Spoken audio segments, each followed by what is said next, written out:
Hello and welcome to another edition of Until Saturday, the Athletics College Football Podcast. I am David Ubben, your host for today. We're going to talk some more QBs, and we've got Sam Kahn Jr. coming to us from the Lone Star State, deep in the heart of Texas. Sam, how you doing today? Good. How are you? I'm ready to talk some QBs, and we have Kenny Smith coming to us. If you're on YouTube, you can see Kenny's fabulous sound background. No, we did not build Kenny a podcasting studio. Kenny coming to us from Athens, Georgia, working on some stuff for us. Kenny, how's life at your alma mater, despite your life covering Bama these days? Yeah, ironic that I'm here on an assignment with University of Georgia covering Alabama, but it's been cool the first few days out here. Got a chance to put Ari and Max onto some good eating spots. We're going to keep shooting later on today. I think they're doing a stadium tour right now, so it's been a fun time. Nice to get away for a little bit before I'm really focused on locking in on Bama for the upcoming season. So after this, continuing to do some more preview stuff for Alabama, and looking forward to this season. Shout out to Sanford Stadium, the outdoor press box. The SEC is like the last bastion of outdoor press boxes. They're slowly disappearing from the planet. Georgia and Florida are two of the best, but we got a lot of SEC chatter today. First of all, welcome to Until Saturday. Be sure to follow us on Apple or wherever you get your podcast. Drop us a 5-star review. And in the comments, you may see us in an upcoming mailbag podcast. We're going to be doing a Sunday sound-off show that's going to be heavily featuring all of you guys. So we're looking forward to that coming off of games. And, of course, subscribe to us on YouTube where we publish stuff daily. You'll see exclusive videos, shorter versions of stuff that's on the pod. And, of course, we'll be streaming live on YouTube quite a bit this year. That starts this week. This Saturday and Thursday we'll be streaming live on YouTube. Myself and Ari Wasserman will be there plenty this year. We're going to preview week 0 on Thursday and Saturday. We're going to get you started with a lot of reaction. It's a lean slate, but we'll find plenty to talk about. I am sure the people want to know UMass New Mexico State. We're going to break down every snap of that play, one play at a time. So look forward to that. And of course, like I mentioned, can be a part of our Sunday Sound Off stream as well this year. That's going to start around 6 Eastern. We're going to answer your voicemails, Twitter questions, YouTube comments, and all that stuff coming off of Saturday here at Until Saturday. But guys, we got some business to attend to right now. We're back with more quarterback tiers. I have set them into tiers. I'm prepared to make you guys yell at me and put me into tiers. So let's get started here. We're gonna start with the SEC, and I think as I did this, it's a lean year for quarterback in the SEC coming in. Listen, there might be some surprises. There might be some guys who have bigger years than you thought, but it's not fantastic. There's some good quarterbacks. I don't know how many world beaters there are. There aren't any to start the season. I can tell you that. We'll see what there is when this year gets started. But my tier 1, guys, I got 3 guys in it. I got Jaden Daniels from LSU. I got KJ Jefferson from Arkansas and Will Rogers from Mississippi State. He'll be in a new offense. So will KJ Jefferson. A lot of questions there. KJ Jefferson going out of the Baylor offense into Dan Enos' offense at Arkansas, and Enos' second run as Arkansas's OC. Will Rogers, Kevin Barbay coming in there. They're going to run the ball a little bit more, not a pure air raid. Will Rogers has thrown for approximately 35,000 yards in the last 2 seasons. My tier 2 is a lot of new faces, guys that we think can be great. I like a lot of upside with all 3 of these guys. Devin Leary at Kentucky, guy who has had a massive year. He may have had the best year of anybody on this list at NC State a couple of years back before he got injured last year. Joe Milton at Tennessee, a guy I think, unless he falls apart this year, no matter what he does, I think he's going to be a first-round pick. And Connor Wegman, a guy who might be responsible for Texas A&M's rise. And then my tier 3 guys, Jackson Dart at Ole Miss, Spencer Rattler at South Carolina, Jalen Milroe at Alabama, and Carson Beck at Georgia. We don't know what we're going to get from those guys. And, of course, my tier 4 guys, not on the board, but Peyton Thorne at Ole Miss. Peyton Thorne at Auburn, Brady Cook at Missouri with a dash of Sam Horn. I will say Brady Cook, he tore his labrum in week 2 last year. He's healthy this year. Maybe that gives him a little upside. We'll see. Kirby Moore calling plays down there at Mizzou. AJ Swan at Vanderbilt, a guy that I think gave you better play than you thought Vanderbilt might get, took over the job after Mike Wright kind of exploded to start the season last year. But I think there's still a ceiling there. And Graham Mertz at Florida, who Billy Napier is very high on. Finding other people high on him is a little bit of a tougher task. Sam, I will start with you. Who am I most wrong about in my tiers? Here's the funny thing about this list is I actually am not really in large disagreement with it, but what I find interesting is that I think I'm more excited about the tier 2 guys on your list than I am the tier 1 guys. Because to a certain degree, the tier 1 guys I think are known commodities.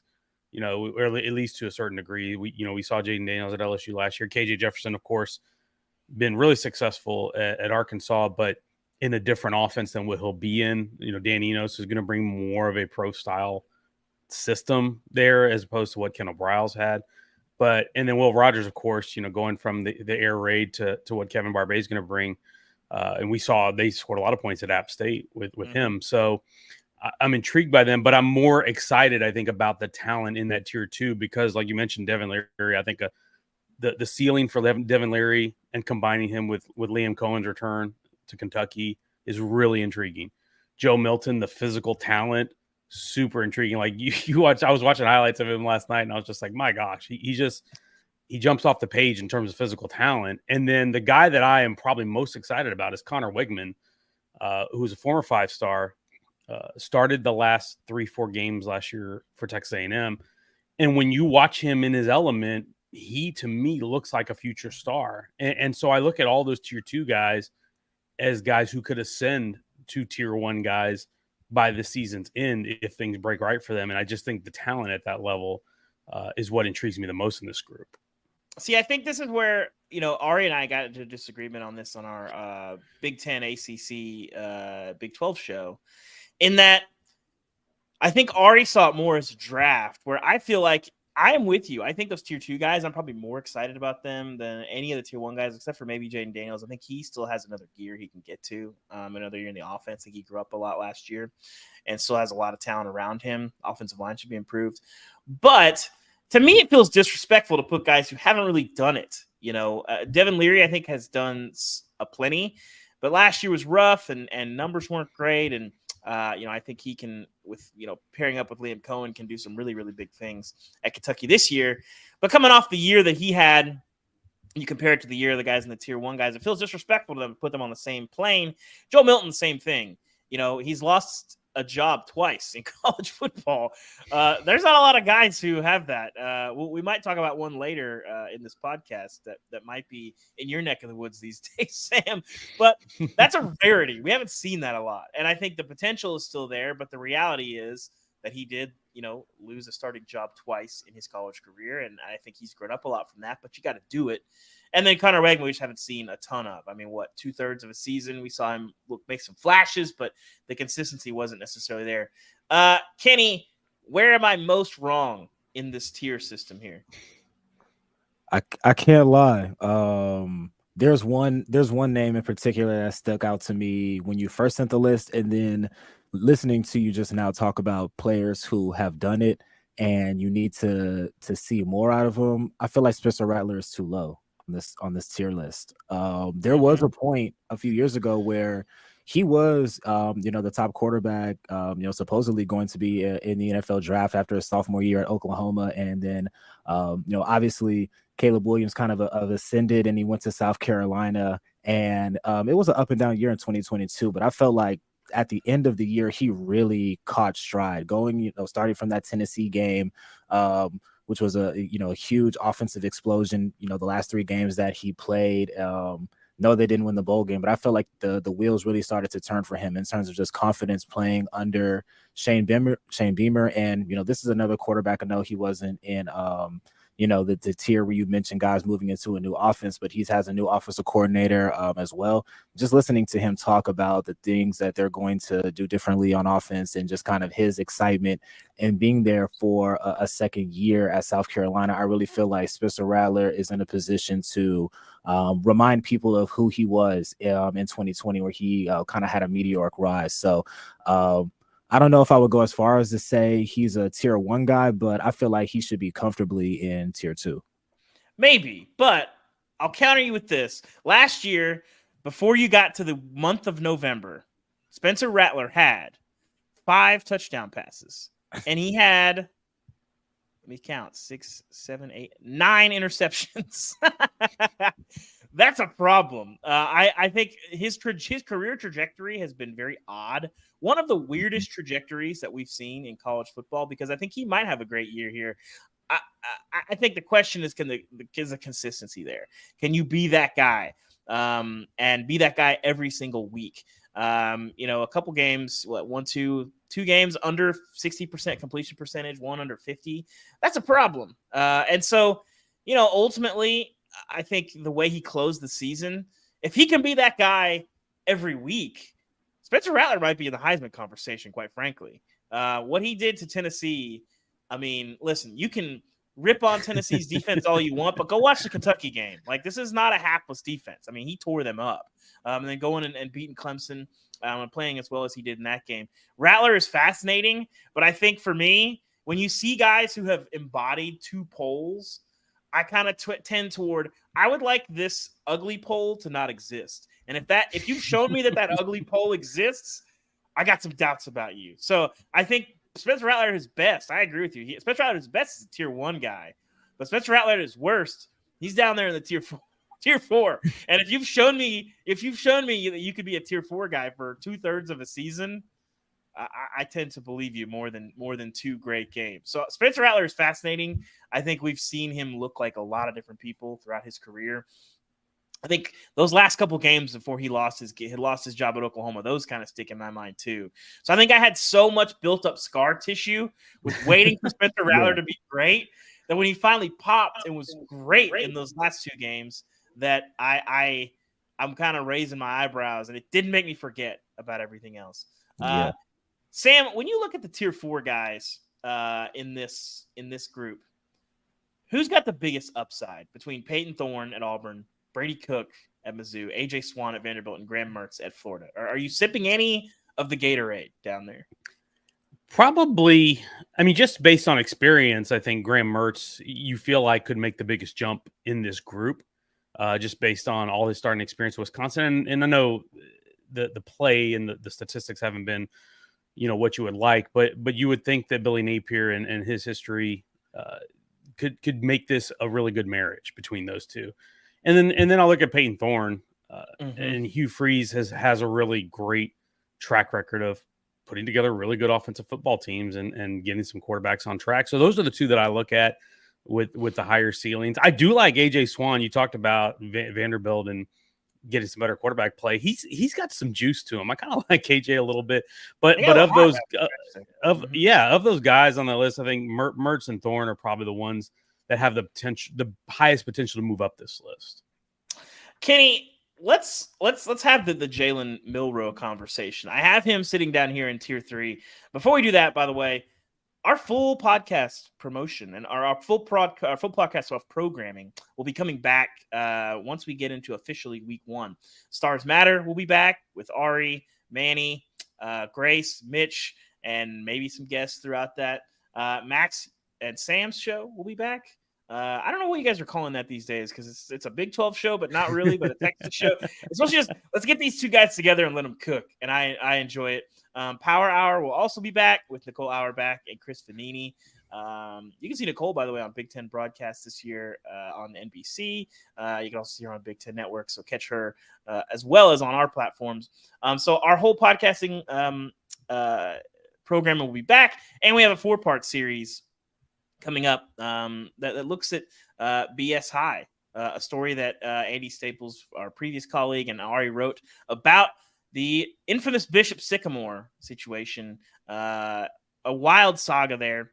but there's a documentary on HBO coming out that we have made in conjunction. So we're having a podcast there hosted by Mary Pylon. So enjoy that. We'll have a doc or an episode coming later this week. 3 more episodes coming, over the next couple weeks. So tune into that.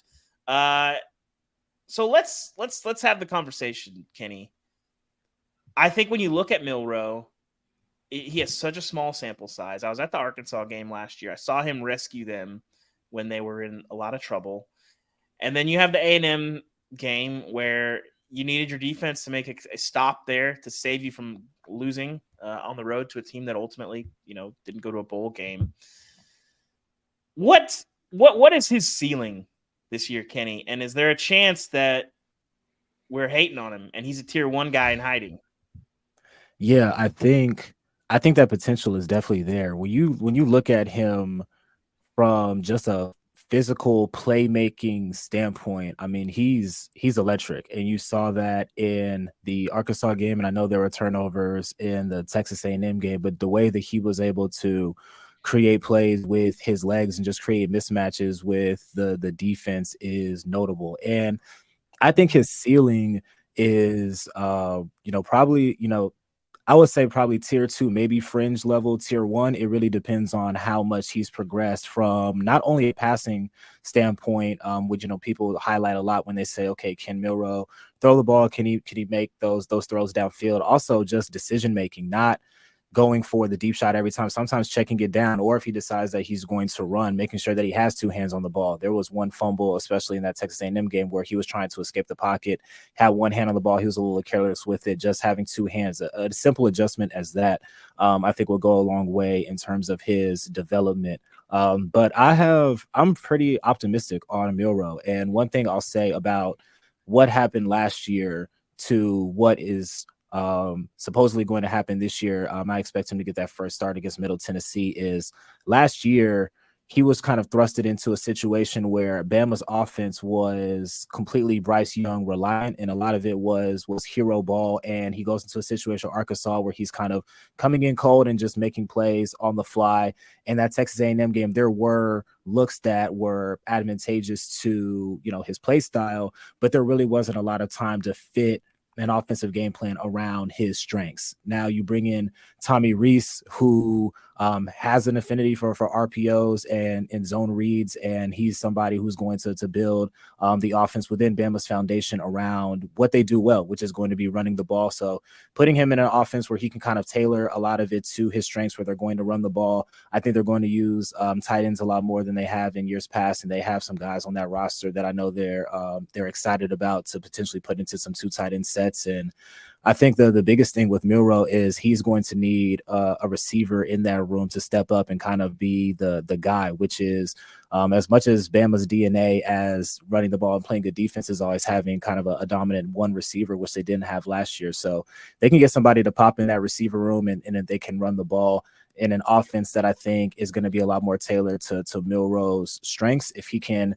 reach that above average passing category and do so consistently, then I think that he's going to be potentially one of the breakout stars in the league this year. Sam, I've got a semi hot take. I'd like to get your thoughts on. I kind of believe that no matter what he does this year, we're not going to have any idea how good Carson Beck is unless we see him be like making some unbelievable throws, which I'm not sure he has to do. I think if you put Brady Cook in his situation, if you put Jackson Dart in his situation, AJ Swan in his situation is a good, interesting question. If you flip those guys, I think they'd have similar expectations. You have him walking into a situation here where, most importantly, I think their offensive line is going to be elite this year. But you have Ra Thomas, you have Dom Lovett, you have, probably the best player in the SEC, maybe one of the best players in college, not maybe one of the best players in college football, in Brock Bowers to throw to. I think they'll have a pretty good running game. I think they'll be solid again. Maybe they don't live off of that, but good enough to keep them balanced. So he's walking into this ideal situation. We have a ton of targets. You have a new offensive coordinator, but you have so much help around you that it's hard to even know how good you are. I mean, you look at Stetson Bennett. He's got a national championship game, charging in on his second, and people are still like, I don't know. Can this guy play? Like, I think people really underrated what Stetson brought to the table, especially with his legs. But with Carson, I think it's going to be, twofold. I think he's a guy that is going to, face a lot of doubt. And even if he has a great game, you're going to see people sort of roll their eyes because there's so much around him. What do you make of the Carson Beck situation, Sam? And am I correct in my take that unless he's making unbelievable throws every other game, every other possession, that people are going to kind of whatever he does? I mean, heavy lies the crown, right? This is a Yeah. program that's won 2 in a row, and the standard is going to be high. I almost compare it in a way to Alabama before the offense changed. You remember when Lane Kiffin came in and the offense changed, but before that, it was a team built on great defense, running the football, and a quarterback, not to use this pejoratively, but managing the game. And I think with Mike Bobo being back there, they're going to try to put him in situations where he's going to be able to manage the game well, and he's not going to put him in compromising situations. And there's nothing wrong with that. That's a great approach. When you have as much talent as Georgia does, that's totally fine. You don't have to go out there and have your quarterback win the game for you and carry the team for you. This is not the situation Georgia's in. They have the luxury of all those guys around him and a great defense and the schedule that seems pretty forgiving this year, that he does not have to go out and be a world beater. That said, it doesn't mean that he's not a good quarterback. It's just a matter of what is he going to be allowed to do within the constraints of their offense? What are they asking him to do? And so to that point, I do agree, that it's going to be a little bit of challenge to get a sense for what his true ceiling is. But I still think at the end of the year, we're going to probably be looking back and saying that he had a pretty good season. But I don't know that you could still win like that in the SEC, especially how much it's changed. Kenny, I think you're on board with, like, I think you foresee what I think a lot of people do, in that Alabama is going to be a little bit more like that, their old Alabama teams.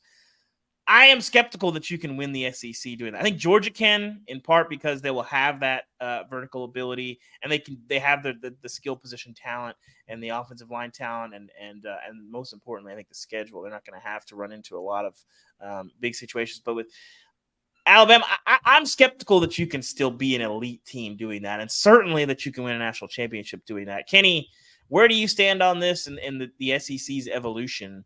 And if having a game manager at quarterback, can you still get to December and hold up an SEC title trophy?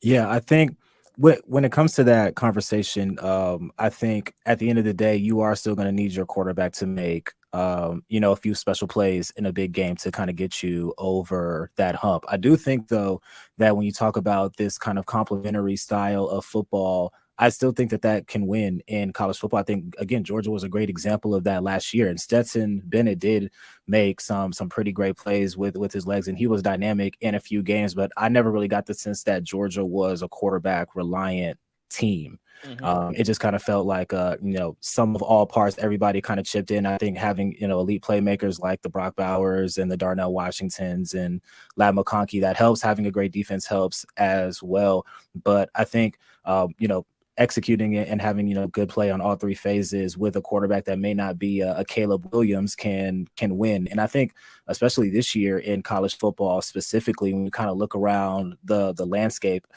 really outside of Michigan, a lot of the teams that we're talking about, seriously contending for a championship all have a question at quarterback in some way or another, whether it's Georgia, Bama, Ohio State breaking into quarterbacks. You said Jaden Daniels has another gear to reach at LSU. Is he going to revert to early 2022 Jaden Daniels, or is he going to look like the Jaden Daniels of late in the year? USC with their defense, question marks there as well. Florida State with Jordan Travis, is he going to take that next step? So I think this year you can have kind of a team, if you have great other parts and quote unquote subpar quarterback play who can make those dynamic plays when you need them. I still think that can win. And going back to the Alabama conversation, that's why I favor Jalen Milroe over the pack right now, is because he just has that game breaking X factor type of element to his game. So it depends on a lot. I know Alabama specifically, communication on the defense. They gave up a lot of big plays last year. Penalty really, really hurt that team, especially against Tennessee and LSU. So they're going to need that elevated play to kind of prop him up. I think Georgia is in a better position to do that because we've seen that style win the last 2 years of an elite roster kind of elevating a quarterback. So quarterback's going to have to make plays, but I think in this case we're talking about Georgia and Alabama, they're going to need the other position groups to really prop up their quarterback and hold up their end of the deal as well. All I'm hearing is Kenny hating on Stetson Bennett again out here in Athens, Tennessee. Kenny, don't say that too loud. Don't say that too loud. Well, Kenny, 4,000-yard passer, Stetson Bennett. That's what I'm saying. Right. That's Yeah, what no, I'm saying. I am not taking anything away from Stetson. And he, I'm thinking of a lot of plays that he made last year, like that 80-yard run against Auburn was crazy, and he did take Georgia on that drive against Ohio State, but Georgia had a lot of playmakers on offense, and there was a lot of getting the ball to A.D. Mitchell and Brock and those guys in space, Kenny McIntosh, letting them make plays, and the defense held up their end of the deal as well.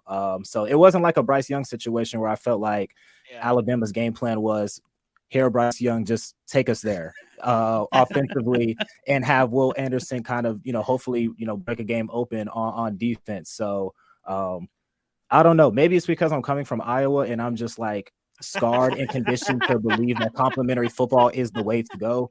But I don't know. I just feel like this year, specifically in 2023, if you have a roster and competent quarterback play, that can get it done. I think I see a tiny Phil Parker on Kenny's shoulder. Maybe that's part. Well, Kenny, thank you for joining us. You got an interview. You got a lot of stuff you got to do out there in Athens. So we will let you go. Thank you for helping us break down the QB tiers in the SEC. My colleague Sam Kahn and I will be tackling the Pac-12 and the Group of Five. But Kenny, thank you. Appreciate it. We'll talk to you soon. I'm sure we'll see you pop up on this feed before too long. Yeah, for sure. Thank y'all for having me, and I'm looking forward to catching the rest of the show. Thank you.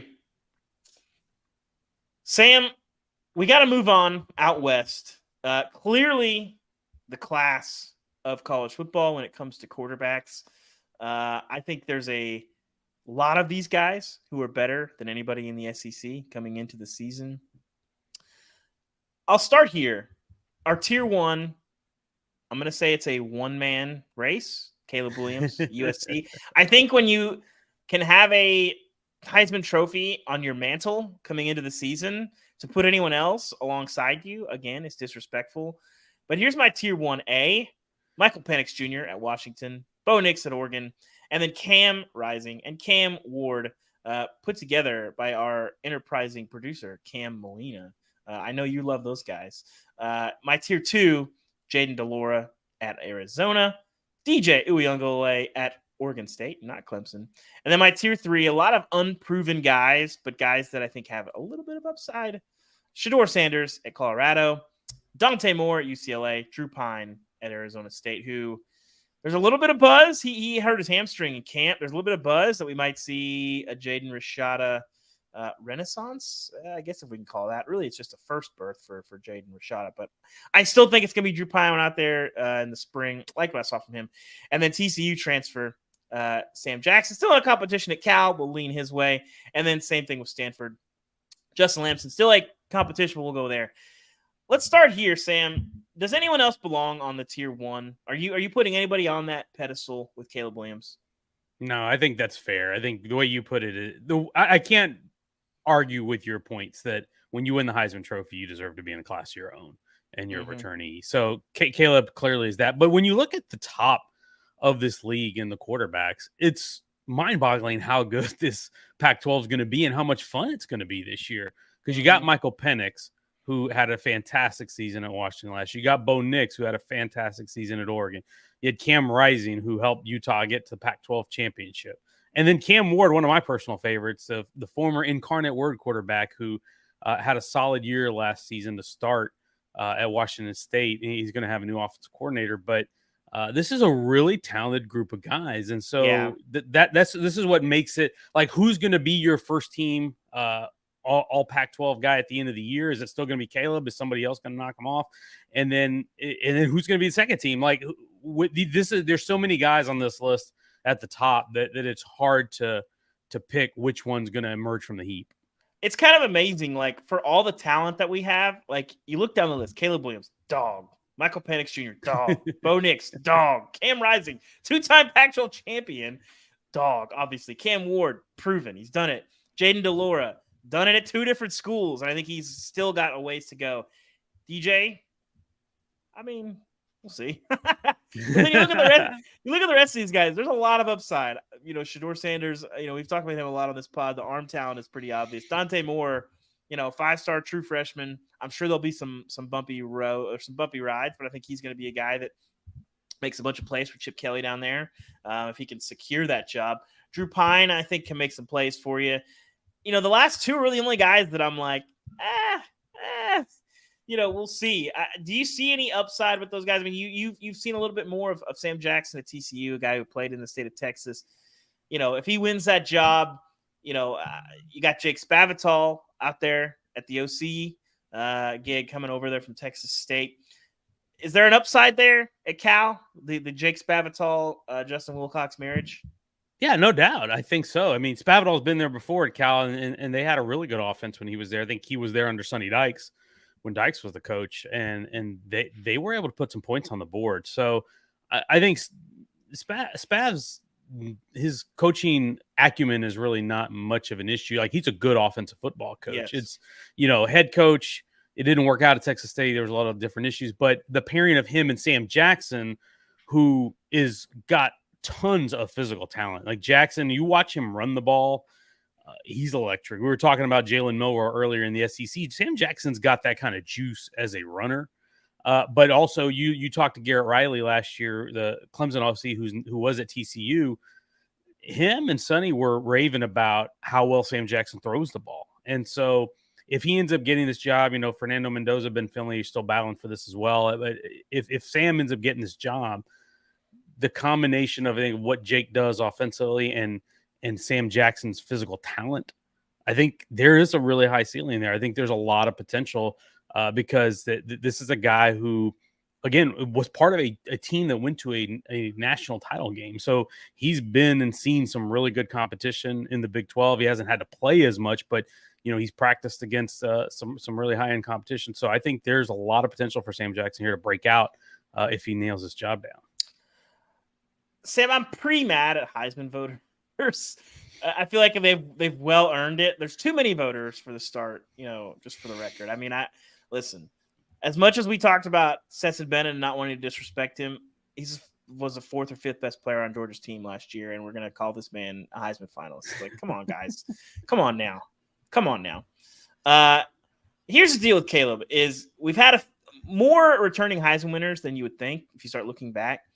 But they're coming in with an unfair situation for a couple reasons. One, when you lose a game, people blame you if you're the quarterback, despite the fact that Caleb is not going to be the reason why they lose any games this year. I can confidently say. I think if USC loses games this year, listen, not to point the finger and play the blame game, there's lots of plays. More likely going to be the 11 guys on the other side of the ball are the reasons why USC trips up. So you have that, if they go 10-2 this year and Caleb has, as good a numbers as he does last year, well, it's going to be, people are going to dock him unfairly, I would argue. Secondly, if you're a returning Heisman winner, if you're still the best player in the country coming back, and Bryce Young dealt with this last year. Bryce Young, I think, was better than he was last year. But if your numbers are not what they are going to be, the voters are going to knock you. And Bryce is sort of complicated. He wasn't on my ballot. I think the injuries and that played a part in it. But ultimately, Caleb, if he's going to repeat as a Heisman winner, he's going to have to surpass his own number, because if he doesn't surpass his own numbers, people are just going to knock him and not vote for him solely for that reason. Again, there's got to be fewer Heisman voters. I really get frustrated every year. I get actually mad about it. I need to calm down. There's more important things in life. But man, it's very frustrating. And I think he's going to get unfairly blamed for losses. What do you make of the upset? I mean, of the repeat chances that he's got, and what do you make of my complaints with Heisman voters here? I think ultimately it comes down to team success. Let's be honest, that's the way this award goes. And Caleb Williams' chances hinge upon them getting to the playoff. They've got to win the Pac-12. They got to get to the playoff. They probably have to go 12-1 for him to get it. Even if he is the best player in college football, I agree with you generally on that. We're probably a little bit too deep of a list of Heisman voters. I understand though wanting to have the regional representation. I think it is important to have representation from across the country, not just everybody concentrated in SEC country. You got to have some folks on the West Coast. You got to have folks in the South. You got to have folks in the North, and Northeast. You can add that though. Let's go 150 voters, not 950. Right. It's insane. But I think it's once Ndamukong Suh finished behind Colt McCoy in the 2009 Heisman voting, I kind of lost hope for it. Because we all saw how good Ndamukong was, and we all saw what he did to Colt McCoy in the Big 12 championship game in 2009. Ragdoll is the term that I hear thrown about. Yeah, actually, I think when I talked to Ndamukong a few years ago about this, he said I thrashed him, and I love that. Accurate. Said he gave him a good thrashing, which he did. But yeah, it's kind of like the MVP in pro sports. It's the best player on a really good team is essentially the way we go with this thing. Is that the way it should be? I guess that's up for everybody else's interpretation. I try to go best player. I do lament the lack of defensive players that we have on it and the lack of receivers sometimes that we have on it. Mm-hmm. So I think your general beef is legit. But I just don't know. I don't know. College football the way we are, I don't know if we're changing it anytime soon. Let's close out the Pac-12 like this. You look at that Tier 1A that I have. Michael Penix Jr., Bo Nix, Cam Rising, Cam Ward. Penix Jr., I think, has the best arm talent of any of those guys where he makes some throws where you're just like, oh, my gosh. The 20-yard deep out from the opposite hash. You're just like, dude, what? Bo Nix has had a weird career. I'm curious what the switch from Kenny Dillingham to Will Stein does out there. We'll see. Cam Rising doesn't have the same sort of eye-popping numbers just because that's how Utah plays football. Cam Ward, was he underwhelming last year? I don't know. I think maybe the hype was a little too much for him, maybe. But when you look at these four guys, who do you like to ascend to that Tier 1? And I think one of those four guys, quite frankly, gets a ticket to New York City. Who do you like to ascend, and who are you kind of raising an eyebrow at before you're like, are we sure this guy is going to set the world on fire this year? Yeah, Bo Nix is the guy that I would put my money on ascending into the top. And that's no disrespect to Michael Penix, who I think is terrific, but I do like the Will Stein hire at Oregon, and I do think he did some great work with Frank Harris at UTSA, who we'll talk about later as we get into the Group of Five.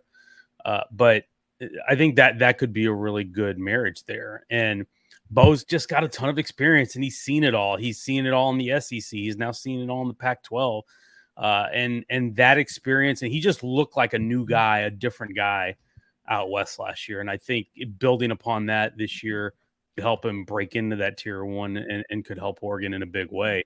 Of the guys that I will be honest, as much as I love Cam Ward, I was surprised you included him with this group because I do think he's super talented, and I do think he's deserving a lot of accolades. But we probably did hype him a little bit because I think we do look for who the next guy is, and he came up. He had such a terrific career at Incarnate Word, and you're looking for who's that guy who's going to move up to the Power 5 level and do something big. And he had a really ready-made situation with Eric Morris, who was his offensive coordinator, and his head coach. Who was also his head coach at Incarnate Word.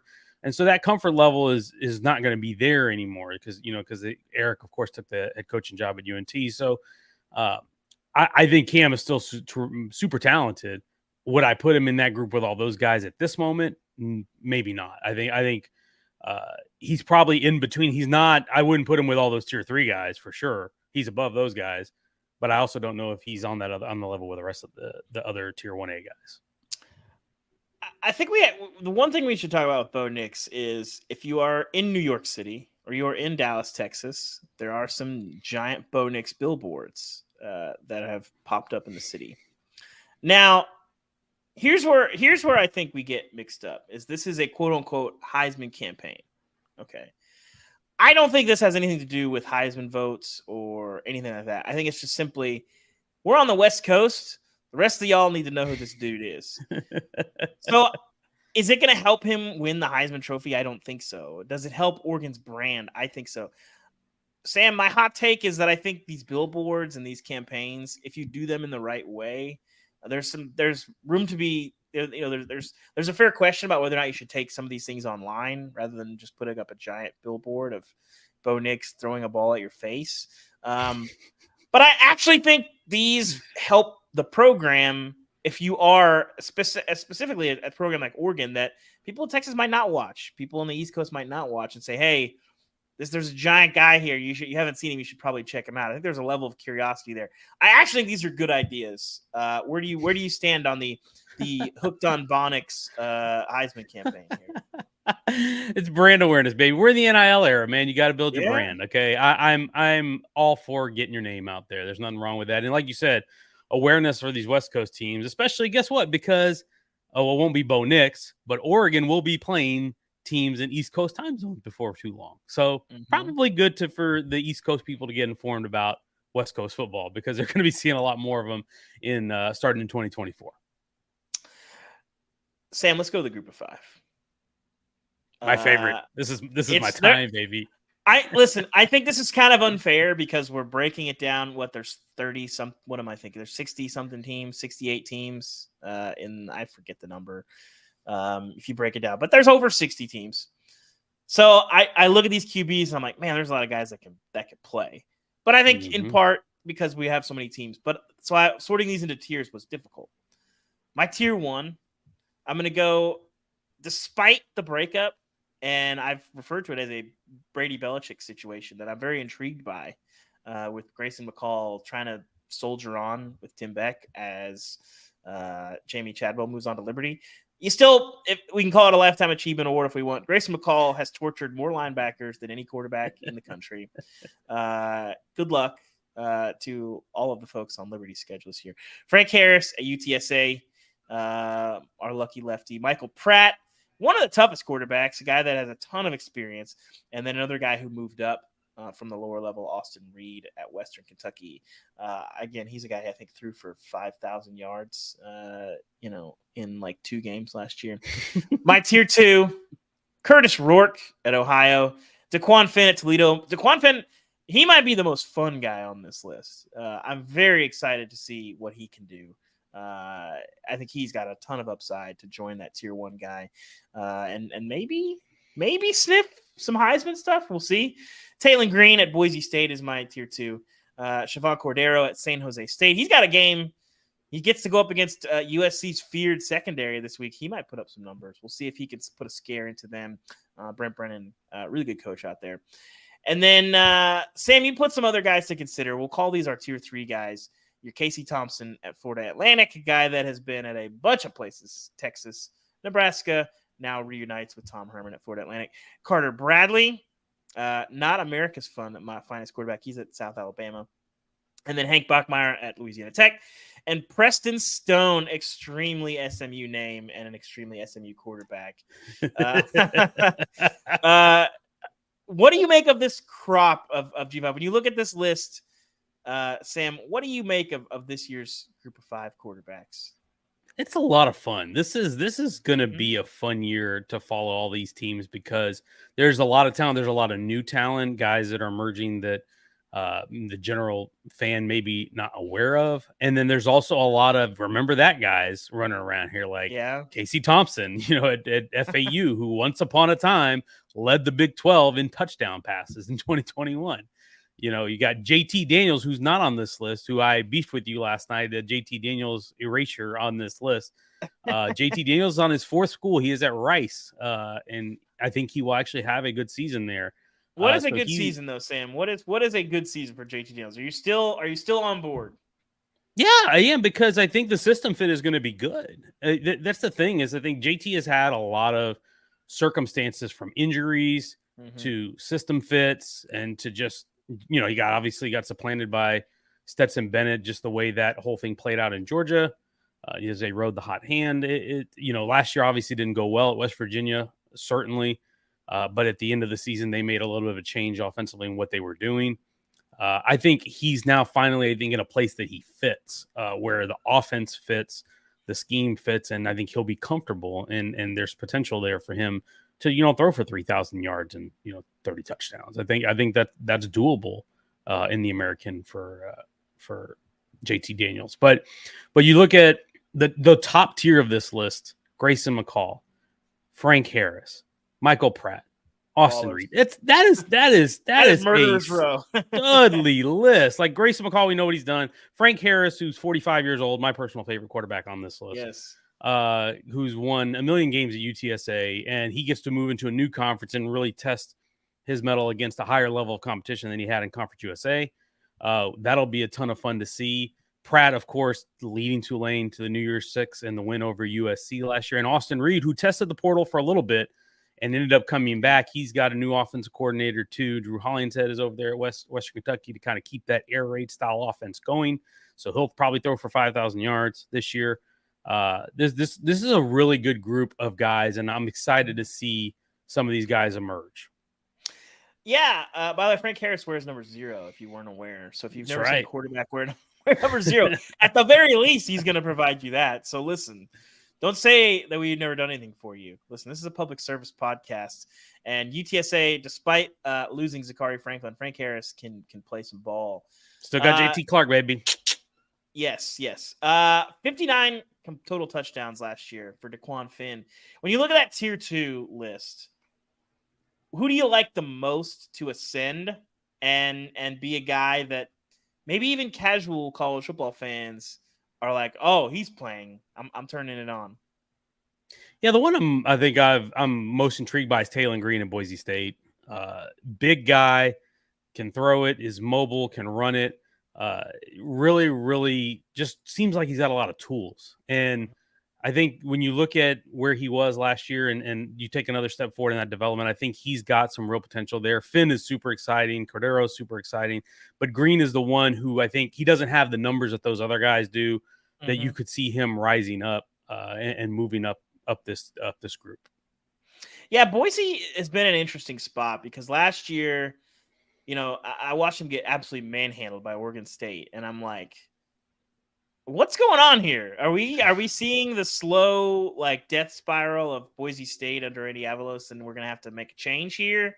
But they rallied on the back half of last season in part because of the way that Green played, and I'm very curious to see what that looks like. In another year of Boise football. I think we'll see kind of where that breaks down. You also threw out Jalen Maiden at San Diego State. I'm very intrigued to see, now that they're, Pac-12 hopes are whatever we want to call it. I don't know where we're at here. But I'm intrigued by him. He's had a weird career as well. I remember him Mississippi State. I remember him leaving. I think he left at some point early on in the Leach turnover or something along those lines. I forget exactly when that was, but and then he moved to safety midway through last year or early last year, actually before the season. He was playing safety for them, like their Aztec position, and then they had some issues, injuries and all that, and then in the middle of the season they put him at quarterback, and he throws for 2,000 yards in the second half of the season. It was amazing. Jalen Baden, let's go. We didn't really get into Preston Stone at SMU under Rhett Lashley. I think SMU has had this weird run of really good quarterback play of guys that they get these guys and then they end up losing these guys. And then, did it start with Garrett Gilbert? Is that really when they kind of wow, you're going to take it way back. It's like June Jones era. Was that June or was that Chad? I forget. It was June, I think. It was June, and maybe Chad was in the back end of Garrett Gilbert. Yeah, maybe. Either way, but June was there when he first transferred. They've had pretty good quarterback play. It's amazing you can lose a guy like Tanner Mordecai, and obviously you still have Preston Stone there. Yeah, they had Garrett Gilbert, Ben Hicks, Shane Buechele, Tanner Mordecai, and now Preston Stone. It's been a pretty good run.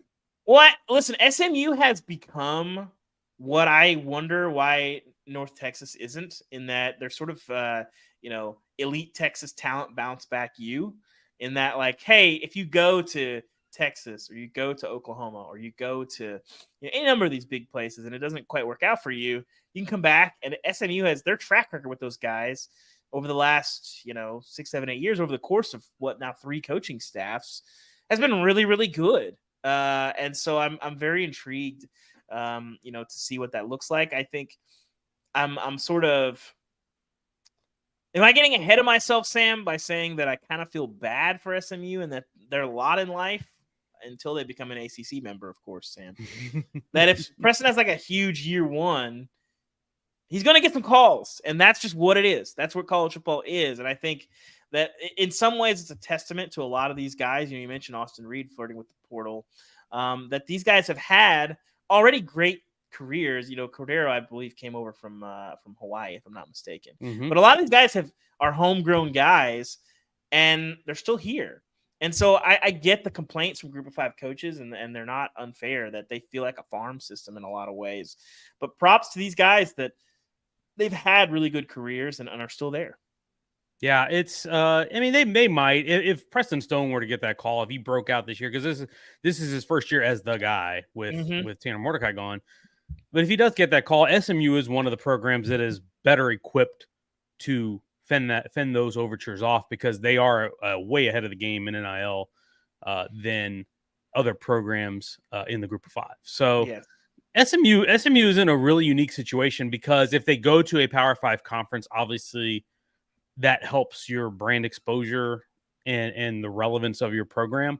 But if they don't, in the era of the 12-team playoff, they are really well positioned to be a team that consistently contends for that spot, that automatic berth that the Group of 5 teams will end up getting, or whatever the mid-major teams, I guess, is what we'll call them moving forward. They have a really good chance to get that automatic bid, because they're going to be, the talent that they've stockpiled on that roster is really good. And then they're also recruiting high school at a really good level. I mean, Preston Stone is the highest ranked recruit in the internet rankings era that they've ever signed. Yep. And then before him, they had signed Jordan Hudson, who ended up going to TCU. And then, oh, by the way, bounced back and transferred to SMU after 1 year at TCU. So they're recruiting the high schools at a really good level, and they're hammering the portal. So even though you may lose some guys, they've been really good about getting bounce back guys. They got LJ Johnson from Texas A&M, PJ Williams. They got several guys from Miami, where Rhett Lashley was an assistant before. They have really nailed the portal and getting, like you said, those bounce back guys. Even if they aren't bounce back, even if they're from other programs and don't have any ties, they've done a really good job of scouting it and building it. And so the keys are there for Stone. Like, they've got a ton of receivers. You want to talk about receiver talent in the Group of 5, on the SMU has got as much or more than anybody.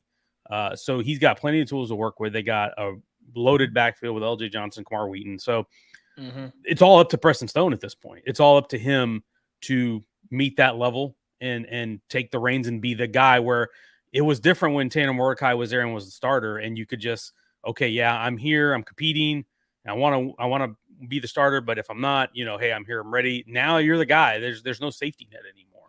It's your show. SMU is in a really interesting place, just because I think, like, UNT, like, Denton is not Dallas. Denton is in an odd place, and you are up there north a little bit, but you're still in the Metroplex. SMU, like, you are Dallas. You're in the middle of Highland Park. You're a half a block away from Bob Bowlesby's house, if he hadn't moved yet. You got pretty nice facilities. Like, SMU, they have a small fan base, but they have a lot of money, and they have people that care about them, and and are willing to back them. And this is the reason why they're flirting with the idea of, hey, ACC, if you take us, we'll not take any TV money for 5 years, because they have that kind of cash. And you have that, it is, and you have access to talent, and that's just what it is. And I think, it's not hard for me to see why, when they go in the portal, if you have money and you say, hey, come live in the middle of a giant city, instead of going to a small college, that's a pretty nice selling point. And so it's not hard for me to see why they have done so well in the portal. And Rhett Lashley, obviously an up-and-coming quarterback as well, a fellow Springdale, Arkansas native there also, Sam. So there's a lot of us out there. Shout out to the Bulldogs. Although Rhett was a Shiloh guy, so it is what it is. Thank you guys for listening. We've talked a lot of QBs these last couple days. Thank you guys for tuning in to Until Saturday. Make sure you're following us on whatever podcast purveyor you choose, Apple, Spotify, we're all over the place. And of course, follow us on YouTube. We'll be streaming there a lot this season. A lot of me, a lot of Ari. You'll see some Sam, of course, Max Olson, Nicole Auerbach, Chris Vanini. You'll see our guy Kenny Smith pop on there. You'll see Manny Navarro, Grace Rayner. We got a lot of folks in this feed, and it's fun. I'm looking forward to the season. I haven't been this excited for a season in quite some time, and I hope you guys are too. We always appreciate a 5-star rating and a review. And if you leave that review, it may show up in a mailbag episode. Our Sunday Sound Off shows are going to be really fun this year. And they're going to feature you guys. So whatever you want to say, coming off our Saturday shows, coming off the weekend, there's a lot to talk about when they play 60-something games. It's always great. Hit that subscribe button on our YouTube channel, so you know that when we go live, you know when we're live. But you can plan on us going live on Saturday nights. And, of course, our shows through the week. Next week, again, all of our shows that you're used to in the feed will be back, so get ready for that. And remember, of course, you can't spell until Saturday without us. Thank you guys for tuning in. Thank you for listening. We'll see you again tomorrow on Until Saturday, the Athletics College Football Podcast. For Sam Conn Jr., and thank you to Kenny Smith, our colleague. I am David Ubben. Thanks for listening.